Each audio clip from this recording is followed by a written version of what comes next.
I want to take a moment to thank the elders for allowing me to take this preaching trip to Barbados this spring. The church here wasn't the source of my financial support. I still had money left over from when I was at Laurel Canyon in Columbus, Ohio. We had to cancel our trip 3 different times to Barbados because of COVID. And unfortunately, when our flights were canceled 3 times, we didn't reschedule within a year, and we lost the money from Sam and I's flight. So I had to get a little bit more support, and I did that through the Zanesville Church of Christ in Zanesville, Ohio, and the Lakeview Church of Christ in Columbus, Indiana also helped support me, as well as an individual donor. So this report that I'm about to give you is for you, but it's also as much for them and others that have supported us on that trip as well. Samuel received his support for the trip from various individuals, mostly from Kokomo and from Columbus, Ohio back in 2019. And I think a couple of other individuals from here helped too, which was very kind of them. But obviously, we had planned this trip back in 2019, 2020, when he was going to be a junior, senior in high school. But because of COVID, we had to cancel it. And so here we are in 2024, we finally got to take that trip together. So since our return from Barbados, which we got back March 2nd, a couple weeks ago, I've had a lot of people ask me the question, though, how was the trip? And I don't know, do you ever do something and then, you know that you're going to get asked by like 50 people the same question? How was this? Why did you do this? What happened? And you're just like, man, I wish I could just get everybody together in one room and we could just all explain this to everybody at one time. So that's why I'm doing this here, because it's really hard to just talk about this for 2 minutes in passing, and a lot easier when you're all here and gathered together where I can kind of tell you how the trip was. Hopefully you'll find what I had to say informational. You'll learn more about the work in Barbados, but also we want to try to think about a few practical points to consider in our Christian walk as we think about the trip. So this lesson's a little bit different tonight, but and you've heard a lot of trip reports lately, haven't you? 2 Columbia reports and me. So you're probably sick of these reports. It feels like National Geographic some Sundays when we're in here. All right. Well, so that you know where Barbados is, let's start with that. Take a look at this map behind me. You have Miami, Florida right there. That's the tip of Florida right there. And Barbados, there's a little arrow pointing to it right there. It's an island down here, not too far from the coast of Venezuela, but not the closest island from Venezuela, which is a good thing, because some of the Venezuelan refugees who are fleeing Venezuela right now are actually floating over to Trinidad and Tobago, and it's not the safest place to be right now because of some of those things. But it's about 1,596 miles from Miami, Florida, in the Caribbean Sea. Because of its location, one side of the island is actually the Atlantic Ocean. Kind of the other side of the island is more Caribbean. So it depends on what side of the island you're on. If you're on the Caribbean side, it's pretty nice. If you're on the Atlantic side, the waters are extremely rough and dangerous and rocky, and it's pretty to look at, but you don't want to be in those waters. But we flew there February 22nd, which was a Thursday, and flew home March the 2nd. Samuel and I flew from Indy to Miami, and then we flew from Miami to Bridgetown, Barbados on the 22nd. This was the first trip for Sam to go down there. This was my 3rd trip. I went in 2017 when I was working with the church in Kokomo. I then already had a trip scheduled in 2018 when I was in Columbus, Ohio, so I went there. And then, of course, when we tried to reschedule a trip, that got canceled several times. So we flew home on March the 2nd. This is a picture from my window of the airplane of Barbados right here. What it looks like from the sky as you're flying back home. This is a picture of the Grantley Adams International Airport where we fly into there. There were 4 of us who took this trip. One of the reasons that I agreed to go to this trip was, for one, we had some unfinished business with Sam. But I also got a call from Randy Cavender several months ago. Randy is the father of my friend Sean Cavender, who passed away this summer in a car accident. And Sean was 36 years old when he was hit by a car in Athens, Alabama, after preaching at the Truth Lectureship that morning.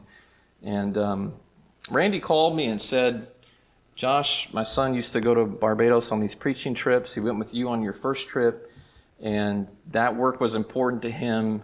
I would like to go, and could I go with you?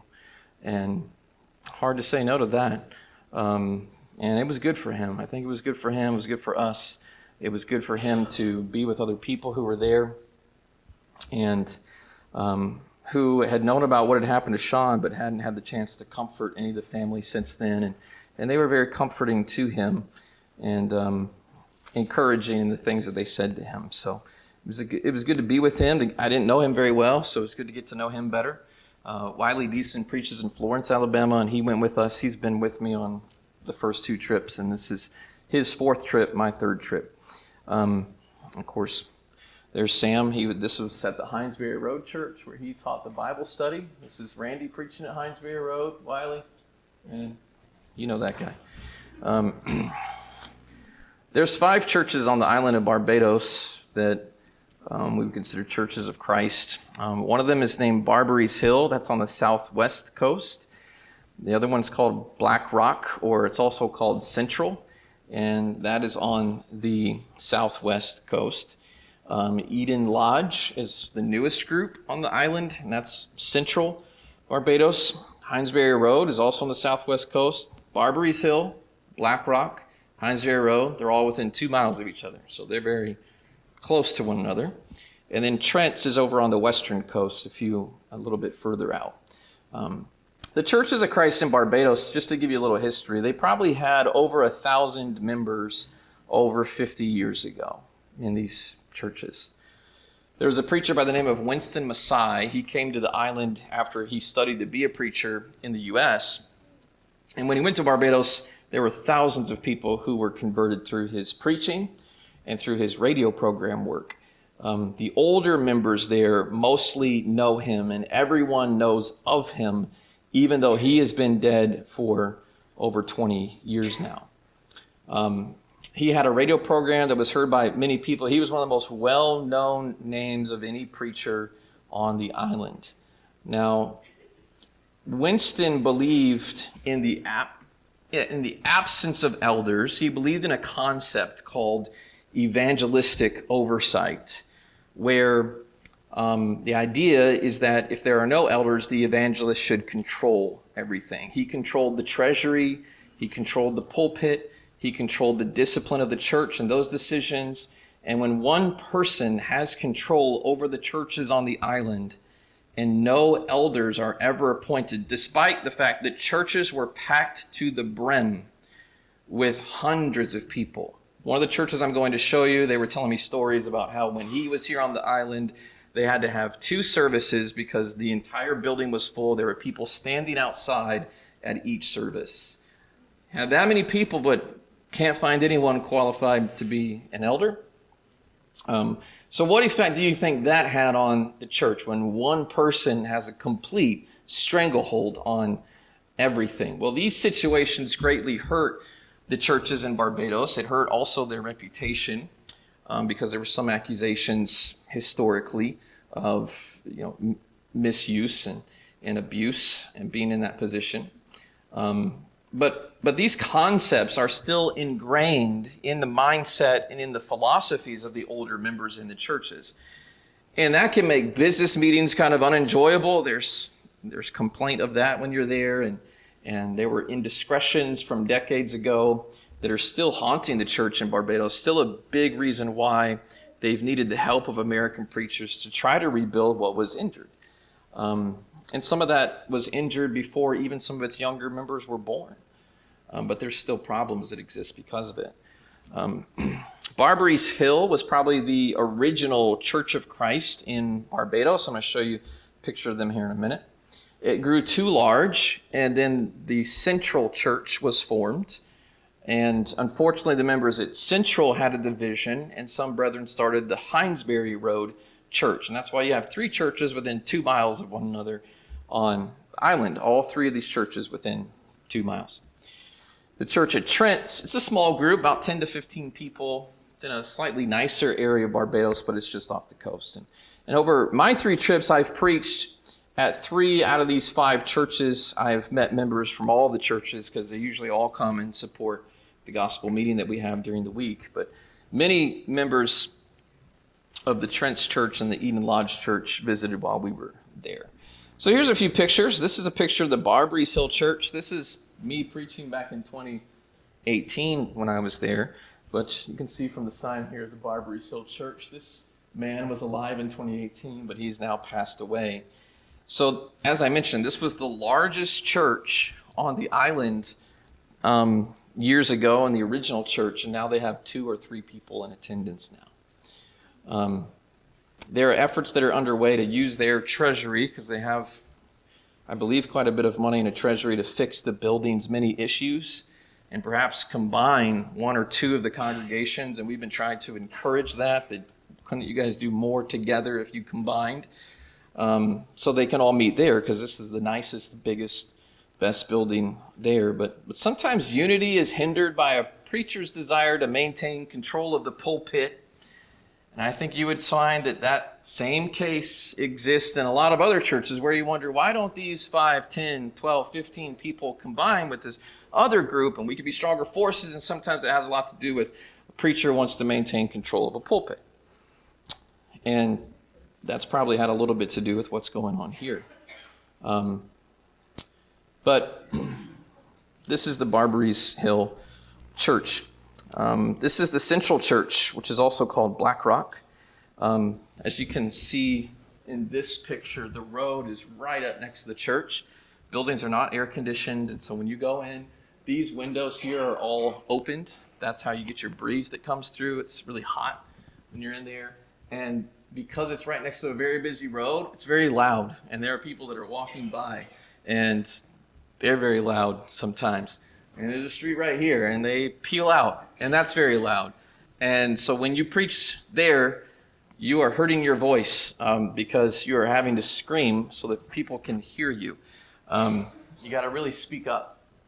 And so this is them at the Lord's Supper, serving the Lord's Supper. These are the benches. I just wanted to point out the benches for those of you who think it's so uncomfortable here. Those are wood benches. There's not a padded seat anywhere in the building. And so that's where everybody sits the whole service. This is me in 2017 when I preached there. This is me. Can you see a difference, those 2 guys? Yeah. Russell says no. You're just trying to kiss up from what I said this morning. I'm just kidding. I last spoke at the Central Church in 2017. That was our first trip. This year, I was able to preach at Hinesberry Road at 9:30. They start Bible class at 8:30, and then they have worship at 9:30. So as soon as I finished preaching at 9:30, I was able to go 2 miles down the road and preach at their 11 o'clock service, because they start at 11 o'clock at Central. And so I was able to preach at 2 places. That Sunday morning we were there. This is the Eden Lodge Church, which is the newest. They don't have their own building. They rent this space. And this is where they meet. This is the preacher at Eden Lodge. His name is Brother Murray. But he's from the U.S. originally, and he's a retired military vet. He is getting support to preach there, but he and his wife are both receiving a military pension, which helps allow them to do their preaching work there. Wiley Deason, who was with me, he was invited to preach there on Sunday morning, so this is where he preached that morning. And because the church rents a room, there's another group that comes in and also rents at 11 o'clock, and so they have to keep their service really short and concise because they get charged like an extra $100 every minute that they're in the building past 11 o'clock. So that's one way to keep the preaching short, but that's where they're meeting right now. And it's a pretty active group. Brother Murray is a pretty hard worker. I'll tell you a little bit more about that here in a moment. The bulk of our time was spent at this congregation, which is the Hinesberry Road Church. This is just their sign right off the street. This is their wooden benches, and that's me. But on Sunday, Sam taught the Bible class on Sunday morning. I preached during the morning service at 9:30. Randy, Wiley, and I split up the preaching the rest of the evenings. And so we preached there every night, Sunday night through Thursday night. We would preach 2 sermons each night. and we split that up amongst the three of us the rest of the week. On Sunday mornings, they average between 45 to 55 in attendance. There are probably 55 or 60 there Sunday morning.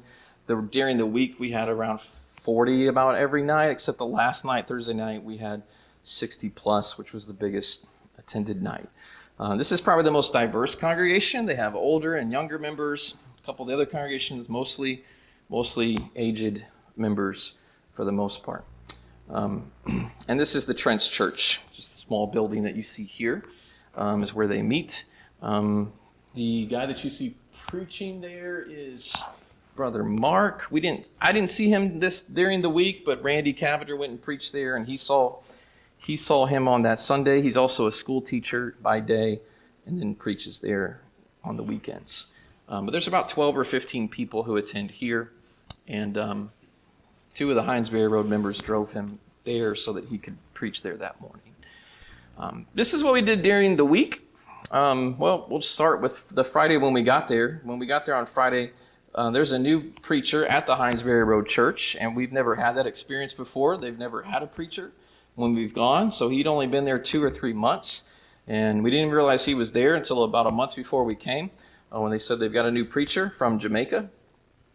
So we met him the Friday that we were there. We had lunch with him. We talked to him about the work and things like that. Got to know him. He got to know us. His name's Carlton Graham. And then we had dinner that night in conversation with Yannick August. Yannick is a 25, 26-year-old young man who's there. He was doing a lot of the preaching, probably 2 out of 4 Sundays a month. He was doing preaching for 4 or 5 years when they didn't have a preacher. And we were trying to get him to come to the United States, actually, a year or so ago. But then when Brother Cavender got into his accident, he was going to go to Wichita for 4 or 5 months, and then he was going to go rotate among 3 different churches for a year to try to develop himself as a preacher, but that really messed up the plans when that happened. And so that has been put on hold. Yannick does a lot of computer work now, and so he's got a full-time job. Saturday, we had a men's leadership class in the evening. We distributed some Bibles that some of you had donated, so appreciate you doing that. And then we just spent a lot of time scheduling what we were going to talk about, preparing for that, and of course, getting ready for the lessons we were going to preach Sunday morning early. So Sunday, as I already mentioned, Sam was teaching Bible class at Hinesbury. I was preaching at Hinesbury, then Central. Randy was teaching and preaching at Trent's. Wiley was preaching at Eden Lodge. And then we all came back that night, and Randy and Wiley preached that night at Hinesbury Road. And I'm glad that they did. My voice was about blown out. Monday through Thursday, every morning, Brother Graham organized some door knocking sessions. And so we would go door knocking from 9 a.m. to noon every day. We would start out with a morning Devo. We would meet at the building. We would just have a Devo for about 15 minutes and pray. And then we'd go door knocking with whatever members wanted to come. And most of those members were retired. And I was really impressed with some of the retired members. There was a lady who went door knocking with us one time. She was 80 years old. And we didn't drive somewhere. We walked to neighborhoods. And despite the fact she's 80 years old, she was walking on, I was very scared for her, actually, but walking on some very narrow sidewalks with cars coming right by, and she was doing a lot of the door knocking as well. And then in the evening, we would go home, we would eat, we would study our lessons for that night. We would have a gospel meeting every evening during the week. So that's kind of our work. You can see here in this picture, I'm using my phone. We didn't have access to printers. I've always got stuff printed out that I'm looking at. No access to printers, really. And so I was a lot of times just using outlines off of my phone to try to teach. But that was me teaching the morning Devo. This picture here is Sam doing some door knocking here. And this is us about to leave the Hinesbury Road Church to go out and do that. And these are some of the members who went with us. Sister Maynard, who went with Sam and was Sam's partner. This is another sister who was with us. And I went with Sister Martha. We went and handled some sections of neighborhood, and then we would all come back together. I'll tell you about Martha here in a minute, too. Some additional things we did. Wiley went and recorded a radio program on Tuesday. Brother Murray does a radio program once a week that's aired. It's a 15-minute program, so he invited Wiley to come air one of those. And then I went on Thursday and recorded a 15-minute radio program during the day. And so we were able to have lunch with Brother Murray. We had a conversation with him, which was good because I believe Brother Murray is open to us coming back and perhaps presenting lessons at Eden Lodge in the future as well, which may open some doors up there. On,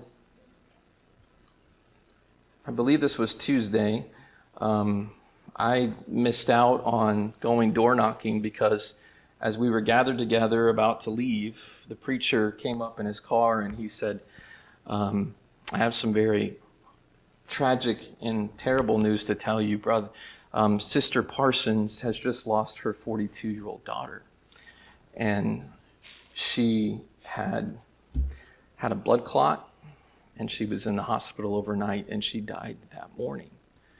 And so he pointed at me, and he said, I want you to go with me to her house so we can be there when she gets back from the hospital, because she's going to be back from the hospital. And so we went to her house, and maybe another time I'll tell you more about what happened there. But she was in grief. And so we listened to her, sat with her, and prayed with her. And but it was also impressive, some of the things that happened there. So, but that was one of the things that we did on Tuesday. And I'll tell you, it's interesting. Sometimes you wonder if things are providential when you're just somewhere at the right place in the right time. But that night, she came to services that night after losing her daughter that morning. And one of the people that she wanted to go talk to was Brother Randy, to just ask him, how did you get through this with your son? And you just wonder, what are the chances that someone who had just lost their son this past summer, that he was there on that preaching trip with us so that he could help comfort and console her. And so it was good for him to be there. That caused us to change a little bit of what our preaching plans were, because the church was just grieving and in shock because of that. Unfortunately, the daughter was 42 years old and she was not a Christian. And that's one of the reasons the grief was so sharp for her, is she was extremely hurt over that. And so we changed one of the lessons that night. We preached about grief and dealing with grief to try to encourage the congregation through that situation. The person that you see down here at the bottom, this is Yannick, who has done a lot of preaching and kind of been an encouraging person that we've seen whenever we've been there. When we were there the first year, he was 20. When we were there in 2018, he was 21. I guess that would make him 26, 27 now. This is his girlfriend, Melanie. And Melanie was there on Sunday. Melanie's only been to church about 3 times. They've been dating for a while. But she was at church Sunday morning when I preached. She was at church Thursday night, and she came up to me Thursday night after I got done preaching, and she just said, what you say makes more sense than anybody I've ever heard preach. And, could we study? Well, yeah, you've only got one night left to do it, though, so let's do it Friday night. And so we got together Friday night. This is where we were staying at the Airbnb where we were, and we studied together. She's grew up Anglican. Anglican is a very strong presence on the island. Barbados was colonized by the British. Of course, the Anglican Church has a lot of Church of England roots, and so there's a lot of Anglicans on the island, and similar to a lot of people that you meet from, for example, Catholic churches today, who, they call themselves Catholic, but they don't really know what they believe, and they don't really go. We knock on a lot of doors, and people say, well, I'm Anglican. Well, what does that mean? I'm Anglican. Leave me alone. A lot of people don't really know what they believe or why they believe it. It's just that's what's traditionally been handed down to them, and they put their trust in that. Randy also printed 30 folders that was very helpful. He handed out material to various members while we were there, and appreciate the work that he did on that. Up here is Brother Murray, and this is at his house on his front porch when we had lunch there and recorded a radio program. Here's a few other faces. I thought there was maybe a few encouraging stories with these folks, but this is Brother Lynch. He's a door knocker extraordinaire. Every time we've been there, he is always wanting to go door knocking and inviting people to services. He is unafraid. He is courageous. He's just a good man, and we really enjoy being with him whenever we're there. He's always happy to see you. He's got this big old smile on his face whenever he sees you. This is Heather. Heather's 26, 27 years old. Heather, I felt like, was a little bit on the fence when we were there 6 years ago. She is extremely strong now as a Christian, and she is not a member at Hinesberry Road, but she came to the gospel meeting every night of the week, and she was encouraging to see. She loves studying the Word. She's spiritually minded, loves the Lord, but there are not a lot of peers her age on the island, and so she's very lonely. There's not a lot of 20-year-old Christians anywhere near there. And so she's longing for more friendship and spiritual friendship. And so I put her face up here so that if anybody wants to reach out to her, she would probably reach out to you.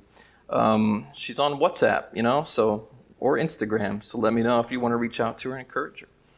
This is Carlton Graham. He's the new evangelist from Jamaica here. He's doing one of the morning devos.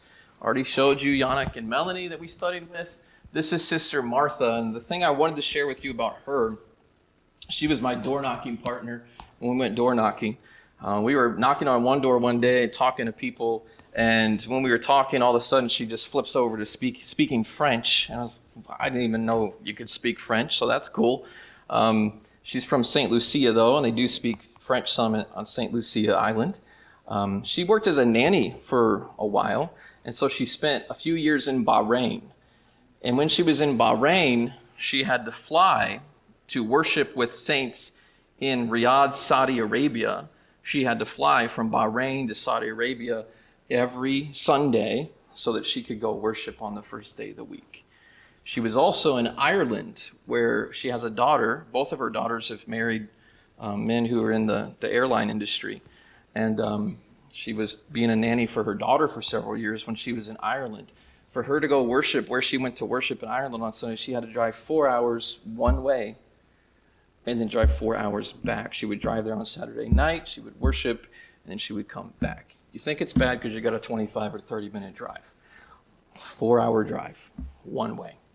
And she did it consistently. She's an encouraging person, and I thought those stories about her were encouraging as well. She's got a bad hip, that's why her leg is up. A bad leg and but she still was out there door knocking, walking up, difficult places to go knock on doors. And she's always got that smile on her face, always smiling. And this is the front porch of Brother Murray's house. This is his wife who cooked us lunch, made us lunch, and Sam and Randy there with them. We had an enjoyable time with them. She does a great work too. I want to make sure I mention her.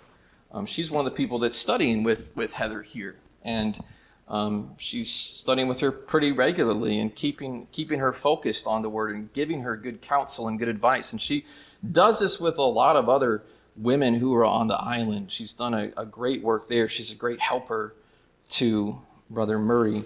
And she's encouraging to me when I think about her. Well, just want to mention a few positive and negative outcomes. So here's some of the positives that occurred while we were there. For one, we have an open door to Eden Lodge. And that's important because it's possible that the door to Hinesberry Road is about to close for us. And I'll mention that here in a moment. But it was good to spend some time with Brother Murray. We actually had a conflict with Brother Murray when we were there in 2018. There were some things that were taught, and we addressed some of those things. But he was extremely receptive and perhaps even respectful of us at this point in time because we were willing to be open about our differences and talk about them and address them. And I think that gained his respect in a lot of ways. He's a person that you can talk straight to. Military people, you can talk straight to them. I like that about military people. They've been talked straight to, and they're okay if you talk straight to them, and he's like that. And so he let us know. He'd be glad for us to come back and do this series of meetings there at some point in time. And so he allowed us to record some messages for the radio, and he's on one of the biggest radio stations on Sunday morning there and gets some follow-up opportunities through that. We were actually invited to every other congregation on the island. So if the door to Hinesberry Road closes, every other church there asked us to come back, which was great. and that's a positive outcome. They want to hear more teaching and preaching. There's just not a lot of preaching there. I like to see the zeal for evangelism and the door knocking from 9:30 to noon during the week, and it was hot during the week. It was hot the week we were there. Most of the working people couldn't come. It was all retired people. It was people that were retired and some aged and had ailments, and yet every day there was a different group of 4, 5, 6 people that showed up to go knock on doors and invite people to come to services. And we had people come to services from that door knocking. There were some who came in the evenings, and so opportunities got opened up. Now maybe the culture is a little different there. They don't have Ring doorbells on their front door like we do down here. They don't have people posting on the Nextdoor app. There's a bunch of crazy religious people knocking on doors. Don't answer your door. That's what happens here when you go door knocking now. But there, everybody's windows are open. A lot of people are sitting outside on their front porches, and if they're home, it's easy to talk to people. And so door knocking is still effective there. I had Psalm 92 mentioned here as a verse, but look at Psalm 92 verses 14 and 15. And I wish I had gotten a picture. I'm weird about taking pictures. I hate it when you always have your phone out taking pictures of everything. But sometimes you got to take pictures to let brethren back home know, here's what it's like, and here's what these people look like, and here's what the buildings look like. And so I don't take picture and document everything that there is, but I just thought of this verse when I thought of us going door knocking with all these old retired people. It says, they shall, not calling all of you who are retired old, but I am. Verse 14, they shall still bear fruit in old age. They shall be fresh and flourishing. And I love that verse. Just because you're older doesn't mean you can't be involved in the work and do things and still go door knocking. Still bearing fruit in old age. And I love that about some of these older members. They were pretty hospitable to us. There were times during the day, which isn't super ordinary.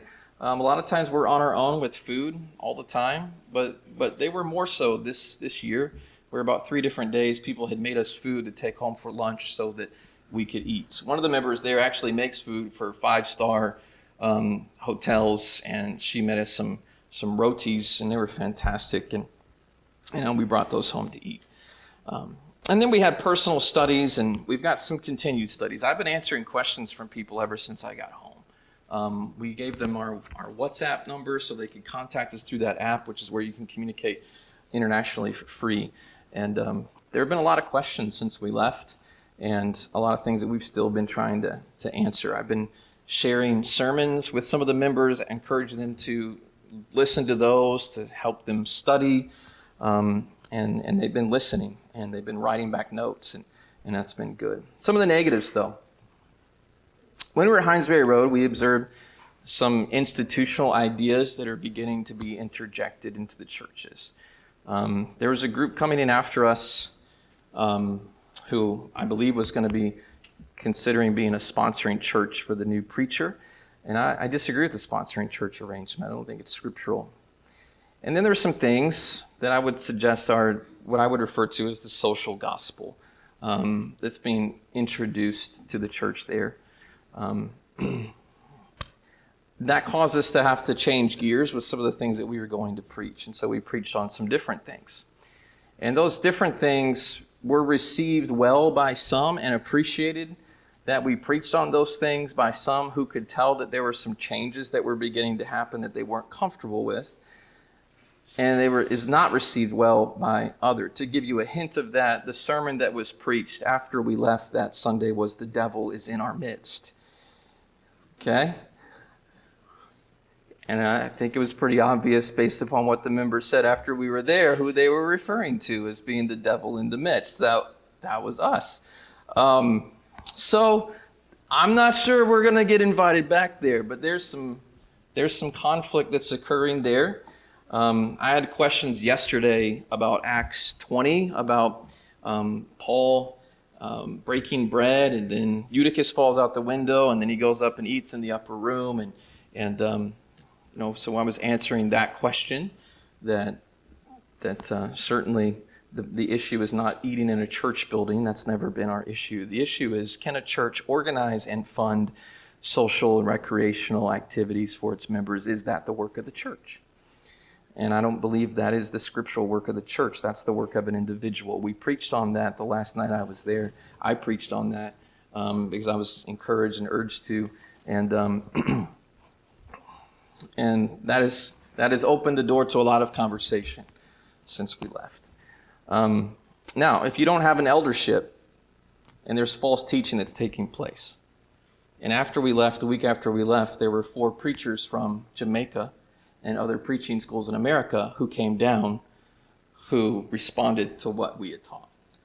And so we are in the process of having private conversations about that. There's a good chance we're going to have an internet study with several members about that so that they can hear both sides of that argument and try to come to a scriptural understanding of it.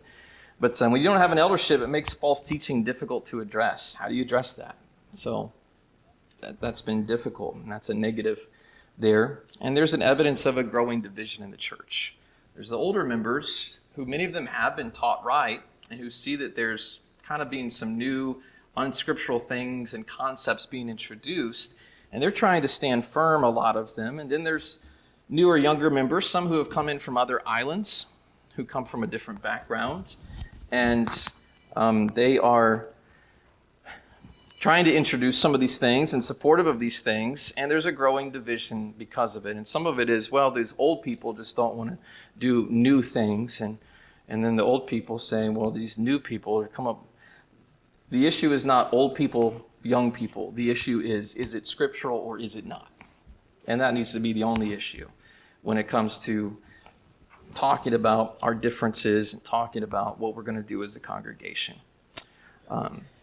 Like a lot of churches in America, the congregations in Barbados are aging, and they have typical cultural challenges. It's an island town.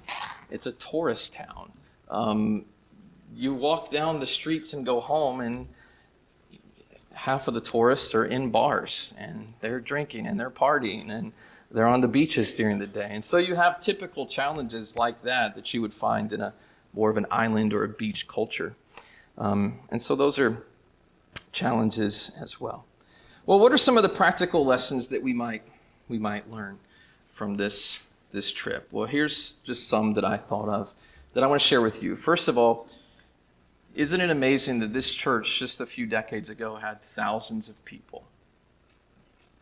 And now you can hardly find 100 people that are serving the Lord on the island.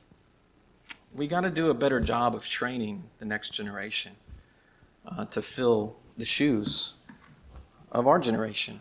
And that is the role of the church. 2 Timothy chapter 2 and verse 2 says, "The things that you have heard from me among many witnesses, commit these to faithful men who will be able to teach others also." Paul knew he's not going to live forever. And so there's going to have to be people who teach people to teach people so that there can be people who rise up and fill those shoes in the future. And we've got to be doing that in our churches, especially with the young people that we have. And we've got to be encouraged. And I was at a gospel meeting Tuesday night and had a lady come up to me, 3 different times come up to me while I was there in Kokomo. And she said, "We've been visiting congregations all over Indiana, and we're so concerned because we see so many congregations that are aging, and we just don't see young men and young people being as involved in the church as we wish that they could be. And Josh, you need to keep standing strong. And Josh, you need to start, every young man and every young woman that you know, we want you to try to encourage them and let them know how important they are to the church." I agree with you. I get it. I see it too. We've got to be training the next generation and mentoring them. That's important. We also need to check what you're taught. I know it's exciting sometimes. You have a preacher come in, and for this congregation down there, they haven't had a preacher for a long time, and so a preacher comes in and you're excited, but make sure that you check what your preacher is teaching. Even Paul, an apostle of Jesus Christ, when he went and preached in Berea, they went and checked what he said with the scripture to make sure that what he said was so. If Paul had to be double-checked, everybody needs to be double-checked. And so check that what they're teaching and the innovative things that we're trying to do, make sure that those things are scriptural. Preach the word, 2 Timothy chapter 4 and verse 2. Let's not try to draw people to the church with our social activities and our recreation. No, the drawing power of people to the gospel is the gospel. Okay, the gospel is the power of God to salvation. Let's use that to draw people. Let's make sure we're checking what we're taught. The good news is people still want the truth. I'm encouraged by people like Heather, who's 27 years old, and she loves the truth. And I'm encouraged by people like Melanie, who just has not had good teaching for a long time in her life. And when she hears the truth, she says, I want to know more about this. I want to study more. And it reminds me of Jesus in Matthew chapter 9 when he looks around and he has compassion because he says, you guys are like sheep who have no shepherd. And he says, we need to be praying that the Lord of harvest sends forth laborers because the fields are white to harvest. We just need people to harvest them. People still want the truth. And so don't ever think that we get to a point where no one wants the truth. People do still want the truth. However, I'll just add to that, some people do still get angry with the truth. And if you tell people the truth, and if you show people the truth, sometimes they're not going to be happy with you. In Galatians 4:16, Paul wrote to Galatians, he said, am I your enemy because I tell you the truth? And sometimes people will be your enemy when you're just trying to teach your convictions about the truth. Last point is this, follow-up is vital. And I simply want to make this point because I want you to understand that when you go somewhere and when you preach and teach, I don't ever want to be the type of person who just goes there, preach, leave, and, never see you again. That's not how Paul was. When Paul went to churches to preach, he was interested in how those churches were doing long after he left. And in Acts 15 and verse 36, this is one of the things it said. It says, after some days, Paul said to Barnabas, who he'd gone on some of these trips with, he says, let us now go back and visit our brethren in every city where we have preached the word of the Lord and see how they are doing. And I love that verse because it shows Paul and Barnabas didn't just go there and convert people and leave and forget about people. When they had done some work and invested in those works, they were interested in those works and they wanted to go back and check on them. And I know that once you go somewhere, you develop relationships with people, and you want to help people. I'm sure that Vernon feels like that about places he's gone. That's why he still keeps in touch with all these people who are miles and miles away, countries away, because only a selfish person who is just out for a free vacation would just go there and preach and leave and not care about how everything is when you come home. I want to check on these people and see how they're doing. And there are always people who are wanting and asking more. It's really a burden. I don't know if everybody understands that about when you go, not just overseas. When I go preach gospel meetings, I get questions and people wanting to talk. And I connect with multiple people almost everywhere I go. And I'm getting questions from all sorts of directions, from all sorts of people. And it's the same when you go there. And the more places you preach, the more the burden of responsibility you feel to help where you can. And follow-up is vital. It's vital right here in this church too. You get visitors that come and they ask questions and they leave. And we've got to make sure we're following up with people, being interested in them. And I think that's just a simple, practical lesson. Well, I'm going to end with this. These are some of the pretty pictures that people make fun of me for when I go to Barbados. That you're just going there because it's easy, right? This is Sam up here on this rock. This is the northernmost point in Barbados. North Point is what it's called. Pretty obvious where that's at, right? North Point. This is me and Sam before we went to church one night where we got some time to take a walk. And this is us one day with the Caribbean. This is a little town called Bathsheba. Nothing inappropriate happened there. That's just the name of the town. Bathsheba. And then this is Sam again over here. There. I'll just say this. It's nice to see a different part of the world. That is nice. And to admire the beauty of creation, and it was nice to spend time with Sam.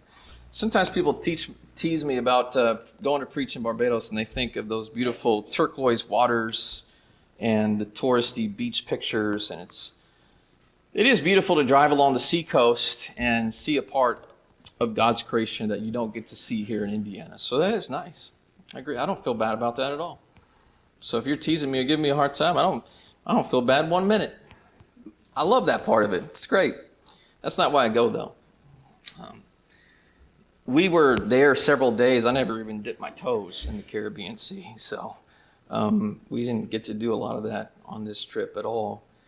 One of my favorite parts of the day, though, was walking about 10 minutes from where we were staying, and we could walk to the boardwalk, and there was about a boardwalk that's a mile long along the coastline, and there was a couple days that Sam and I just got to go out there and get away from the busyness of the day and all the preacher talk, because those preachers can talk. And Sam and I would just walk up and down that boardwalk, and we would look out the waters, and we would watch a few sand crabs sneak into the ground and just breathe in some sea air for a few minutes. And there's a few verses that come to mind when I think of the ocean, and Psalm 104, 24 and 25 is one of them. "O Lord, how manifold are your works." And this is that boardwalk right there as the sun's going down, right before we had to leave for Bible study. "O Lord, how manifold are your works. In wisdom have you made them all. The earth is full of your creatures. Here is the sea, great and wide, which teems with creatures innumerable, living things, both small and great." The vastness of the sea, all the sea creatures, that's one of the great evidences of creation. And so, if you want to tease me, you can. But going to a place where Sam and I could just take a moment to admire God's creation was one of the best parts of the trip. We got to spend some time sleeping in the same room in our little twin beds. Sam loved it. We got to go encourage the same group of people.